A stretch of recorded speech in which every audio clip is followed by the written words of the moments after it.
ఒకప్పుడు ప్రశాంతమైన అడవిలో చిన్ను అనే సున్నితమైన మరియు అమాయక జింక నివసించేది. చిన్ను చాలా దయగల హృదయం కలిగింది మరియు జీవితంలో చిన్న చిన్న ఆనందాల పట్ల ఆమెకున్న ప్రేమకు ప్రసిద్ధి చెందింది. పచ్చిక బయళ్లలో మేస్తూ తన తోటి అటవీ జీవులతో ఆడుకుంటూ రోజులు గడిపింది. ఒకరోజు నక్క బావ అని పిలవబడే అనే మోసపూరిత మరియు అత్యాశగల నక్క చిన్ను యొక్క సున్నితమైన స్వభావాన్ని గమనించింది. నక్క బావ ఎప్పుడూ తన ఆకలిని తీర్చుకునే అవకాశం కోసం వెతుకుతూ ఉండేవాడు. చిన్నుని మోసం చేసి రుచికరమైన భోజనం పెట్టాలని పథకం పన్నుతున్నప్పుడు అతని కళ్ళు చాకచక్యంగా మెరిశాయి. నక్క బావ స్నేహపూర్వకంగా నటిస్తూ మనోహరమైన చిరునవ్వుతో చిన్నుని సమీపించాడు.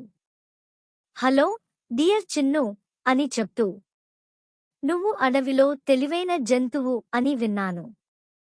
నీ తెలివితేటలు నాతో పంచుకోగలవా? చిన్ను అమాయకంగా మరియు నమ్మకంగా ఉండటంతో నక్క బావకు సహాయం చేయడానికి అంగీకరించింది.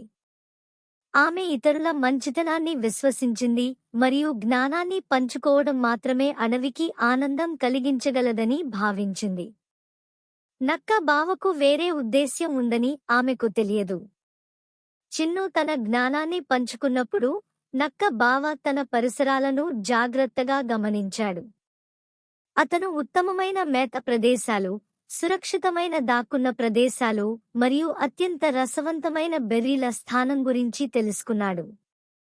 నక్క బావ యొక్క అత్యాశ హృదయం తన స్వంత ప్రయోజనం కోసం ఈ సమాచారాన్ని ఉపయోగించుకునే అతని స్వభావం ఎక్కువ రోజులు నక్క బావని ఆగలేకపోయేలా చేసింది. కొన్ని రోజులు గడిచాయి. నక్క బావ చిన్నుతో స్నేహం చేయడం కొనసాగించాడు. ఒక సాయంత్రం వారు అడవి గుండా తిరుగుతుండగా నక్క బావ అకస్మాత్తుగా చిన్నుపైకి దూసుకెళ్లాడు.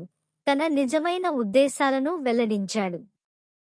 నా ఆకలిని తీర్చడానికి నేను నీ దయను ఉపయోగించాను, ప్రియమైన చిన్ను, అతను గొణుగుతున్నాడు.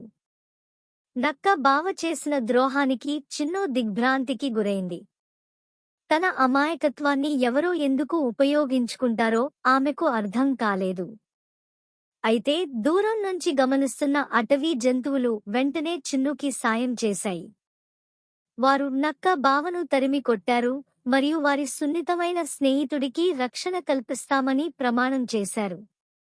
ఆ రోజు నుండి చిన్ను తాను ఎవరిని విశ్వసిస్తాననే విషయంలో మరింత జాగ్రత్త వహించింది. వివేకం యొక్క ప్రాముఖ్యత మరియు దురాశ యొక్క పరిణామాల గురించి అడవి విలువైన పాఠాన్ని నేర్చుకుంది. కాబట్టి చిన్ను ఇన్నోసెంట్ డీర్ మరియు అత్యాశతో కూడిన నక్క కథ తరతరాలుగా అందించబడిన కథగా మారింది. నిజమైన స్నేహితులు స్నేహానికి, నిజాయితీకి విలువ ఇస్తారని మరియు అమాయకత్వాన్ని ఎప్పటికీ ఉపయోగించుకోరని గుర్తుచేస్తుంది. Thanks for watching Animated Tales. Please like, share and subscribe for more such content.